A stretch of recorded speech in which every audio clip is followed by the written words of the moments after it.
Back to show. अब हम थोड़ा सा क्रिकेट के हवाले से बात करेंगे। पहले हमने निम्रा बात की थी विमेंस क्रिकेट की, लेकिन जो मेंस क्रिकेट है उसके भी कुछ मामला समझ नहीं आ रहे। एक तरफ हमने सर्जरी होते हुए देखी थी, उस सर्जरी का शिकार हुए थे वहाब रियाज और अब्दुल रज़ाक, लेकिन अब मेरे पास खबर ये है कि वहाब रियाज जाएंगे मालदीव में शाहिद अनवर के साथ, जो कि एक और साबिक टेस्ट क्रिकेटर हैं, और ये आईसीसी की जानिब से एक ट्रेनिंग सेशन है, एक वर्कशॉप है, वहां पे जाके वो अपनी ट्रेनिंग लेंगे। मतलब ये कहाँ का इंसाफ है? आप एक तरफ सर्जरी करते हैं निम्रा, कहीं पे दूसरी इंसाफ तरफ है यहाँ पे? आपको क्या लगता है पाकिस्तान डेफिनेटली क्रिकेट में भी नहीं है, आपकी सियासत में भी नहीं है। आप बिल्कुल ठीक कह रही हैं, लेकिन वहाब रियाज का वहां पे जाना एक अजीब व गरीब सी खबर थी कि आपने एक हफ्ता पहले उनको निकाल दिया, बाहर फेंक दिया, और फिर उन्होंने ट्विटर के ऊपर उसका रिएक्शन भी दिया।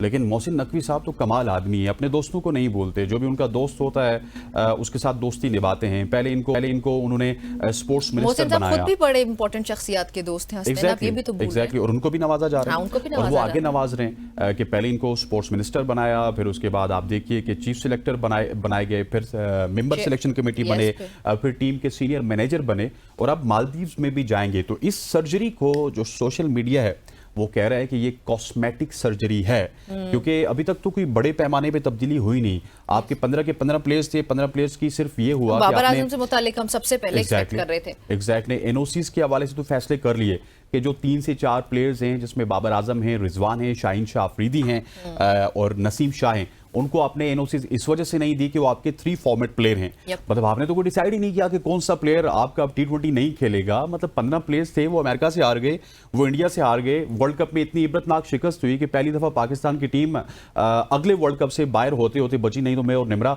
आपको एक और स्टोरी बता रहे होते आज से 2 हफ्ते पहले कि पाकिस्तान की टीम वर्ल्ड कप 2026 से बाहर हो चुकी है, और वो जो लिवरेज है हमारे पास इस वक्त इंडिया के खिलाफ कि चैंपियंस ट्रॉफी खेलने इंडिया पाकिस्तान आएगा, और अगर वो नहीं आएगा तो फिर हम वर्ल्ड कप खेलने इंडिया नहीं जाएंगे, वो लिवरेज भी खत्म हो जाता। सो ये कॉस्मेटिक सर्जरीज निम्रा नहीं चल सकती। इन कॉस्मेटिक सर्जरीज के अलावा कोई अच्छा हमें अमल दरामद होता हुआ नजर नहीं आ रहा। और जिस तरह की डिलेइंग टैक्टिक्स से काम लिया है मोहसिन नकवी साहब ने, मीडिया में वो मीडिया को समझते हैं, और पहले उन्होंने एक हफ्ता, बल्कि सिर्फ वो मीडिया को नहीं समझते, हसन वो तो सियासतदान भी है ना, तो वो सियासत को भी बड़ा अच्छा समझते हैं। मिनिस्टर्स हैं, हमारे सेनेटर हैं, मिनिस्टर भी हैं वो तो फिर हर चीजों को बड़ी गहराई में जाके समझते हैं। और ये जो अभी विजुअल्स चल रहे हैं, मुझे देख के एक और बात याद आ चुकी कि जितने भी लोगों से मिल रहे हैं ये वो क्रिकेटर्स हैं। किसी ने 2 मैच खेले, किसी ने 2.5 मैच खेले, किसी ने 3 मैच खेले। तमाम तर क्रिकेटर्स को सिर्फ इस वजह से बुलाया गया कि निम्रा ये खुले आम तनकीद कर रहे थे पाकिस्तान क्रिकेट बोर्ड के फैसलों पे। हमारे इस चैनल पे बैठे हुए हसन रजा की कोशिश की गई। एग्जैक्टली, हमारे सियासत नहीं, मैं आपको एक पॉइंट बता रहा हूँ, आप मेरा पॉइंट सुनिएगा कि हमारे हसन रजा साहब जो कि इस चैनल के साथ पिछले 2 साल से एसोसिएटेड हैं, वर्ल्ड का यंगेस्ट क्रिकेटर है। 14 साल की उम्र में उन्होंने डेब्यू किया और तकरीबन 36 गेम्स में तो पाकिस्तान को नुमाइंदगी की। 3 गेम्स वालों को आप बुलाते हैं, 36 गेम्स वालों को इस वजह से नहीं बुलाते कि वो शरीफ आदमी है, उसने कभी बैठ के पीसीबी के ऊपर तनकीद नहीं की। इसी हवाले से हमारे साथ मौजूद हैं शाकिर अब्बासी साहब अमेरिका से। भाई साहब, thank you very much for joining us. Shakir साहब, एक बड़ी अनहोनी सी खबर है कि एक तरफ आपने वहाब रियाज साहब को सिलेक्शन कमेटी से अलग कर दिया, और दूसरी तरफ वही वहाब रियाज मालदीव में जा रहे हैं। इस सर्जरी को एक कॉस्मेटिक सर्जरी कहा जा रहा है पाकिस्तान के जो क्रिकेटिंग हलके हैं उनमें। इसको किस तरह आप देखते हैं, और आने वाले दिनों में क्या कोई बड़ी चेंजेस होंगी, या इसी तरह डिलेइंग टैक्टिक्स से मोहसिन नकवी साहब गुजारा करेंगे?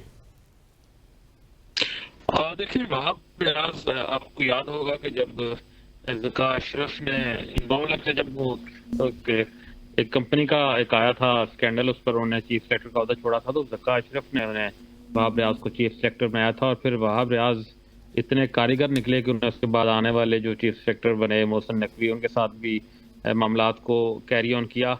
क्योंकि इस वक्त जब वर्ल्ड कप में पाकिस्तान की टीम की बदतरीन कारकर्दगी थी, तो उस पर मोहसिन नकवी पर सबसे बड़ा प्रेशर वहाब रियाज के हवाले था, और उनको किसी हद तक साइड लाइन करके वो जो प्रेशर था उसको कम किया मोहसिन नकवी ने। लेकिन इसका मतलब हरगिज नहीं था कि वो वहाब रियाज से कोई नाखुश हैं, या वहाब रियाज जो है वो उनकी जो है बुक से निकल गए हैं।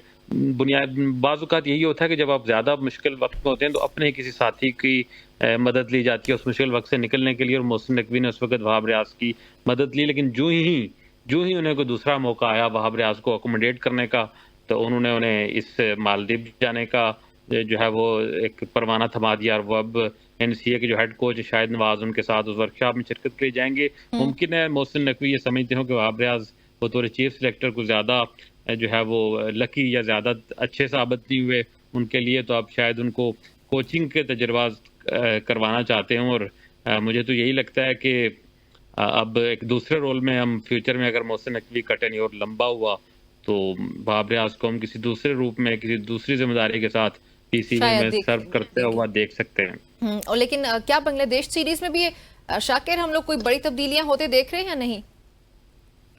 देखिए, बांग्लादेश सीरीज में टेस्ट सीरीज बुनियादी तौर पर होगी, और उस टेस्ट सीरीज के लिए मैं समझता हूँ कि हमारा जो टेस्ट स्क्वाड है वो पहले से ही काफ़ी हद तक मुतवाजन है। जो मुझे लग रहा है अगर उसी टीम को बरकरार रखा जाता है और मौके की मुनासिबत से डोमेस्टिक के परफॉर्मर और जो एक रेगुलर और एक रिलायबल जो हमारी प्लेइंग 11 है उसको सेट किया जाता है, जैसे खुद कैप्टन और उनके साथ आप असद शफीक को ले लें, फिर बाबर आजम होंगे और ऊपर जाकर जो है वो अब्दुल्ला शफीक होंगे, तो इस तरह का जो है वो एक अच्छा बैटिंग ऑर्डर बनता है। और फिर नीचे जाके हमें इब्रार को लेना है, और फिर हमारा जो फास्ट बॉलिंग अटैक है वो बड़ा मुनासिब है शाहीन शाह अफरीदी और नसीम शाह की सूरत में। तो इस सारी पोजीशन में अगर टीम को मेरिट पे सिलेक्ट किया जाए तो हमारे पास जो टेस्ट टीम वही बनती है।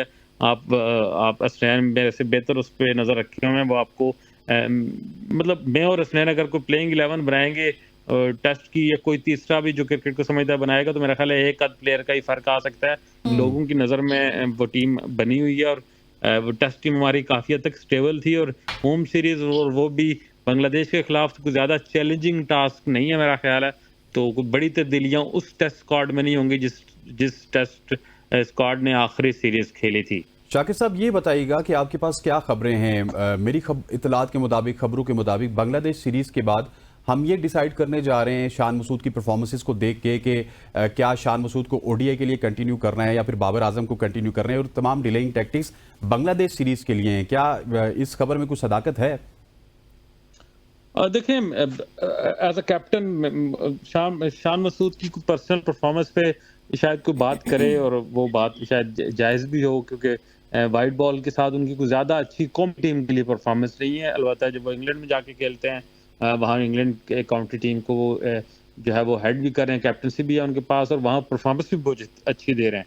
लेकिन पाकिस्तान के लिए जब भी उन्हें वाइट बॉल में रिसेंट पास में मौका मिला तो कुछ ज़्यादा इंप्रेसिव परफॉर्मेंस नहीं थी। लेकिन पाकिस्तान वाइट बॉल टीम में और किसकी इंप्रेसिव परफॉर्मेंस है कि हम शान मसूद की कारकर्दगी को लेकर बैठे। लेकिन दूसरी तरफ जो शान मसूद की कैप्टनसी है, तो मैं इस वक्त जो दस्तयाब लाट है हमारी, उसमें शान मसूद को मैं सबसे बेहतर कैप्टन इसलिए समझता हूँ कि इज़ अ मैच्योर क्रिकेटर, उसके क्रिकेटिंग सेंस भी है, और साथ साथ उसे बतौर captain is a presentable captain में अगर ये कहूं। शाकिर, मैं ये भी कहूंगा कि डर्बी शायर वालों ने कुछ तो देखा होगा शान मसूद के हवाले से कि उन्होंने इतने लंबे अरसे से शान मसूद को कप्तान बनाया हुआ। आपकी मौजूदगी का फायदा उठाऊंगा। आखिरी सवाल आपसे करूंगा, चंद मिनट बाकी हैं, कि आपके बहुत ज्यादा सोर्सेज हैं इंडिया में, इंडिया के जर्नलिस्ट आपके दोस्त हैं, तो क्या चैंपियंस ट्रॉफी खेलने इंडिया की टीम आ रही है?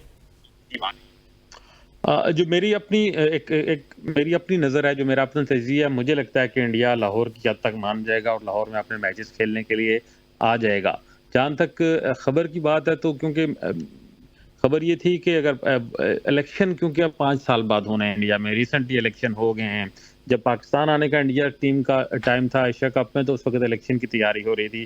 तो उस वक्त मोदी साहब और उनकी जो रजीम है, ख़ास करके जय शाह जो इनके बेटे अब क्रिकेट को हेड करते हैं, तो वो उस वक्त, क्योंकि cricket is all about politics as well, तो उस वक्त उसे पॉलिटिकल कार्ड के तौर पर बीजेपी गवर्नमेंट खेल रही थी। तो अब क्योंकि वो इलेक्शन का माहौल भी नहीं है, पाकिस्तान इंडिया जा चुका है, फिर अगले साल जो 2026 है फिर वहाँ वर्ल्ड कप है, पाकिस्तान को फिर जाना पड़ेगा, और कोई भी वर्ल्ड कप, कोई भी आईसीसी इवेंट पाकिस्तान की अदम शिरकत से जो है वो उसका रंग फीका पड़ जाएगा।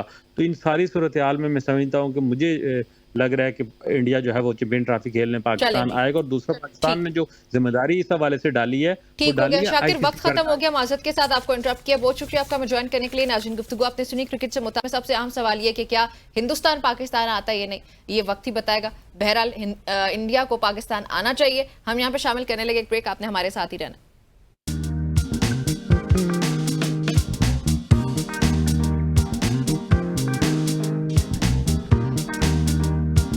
है।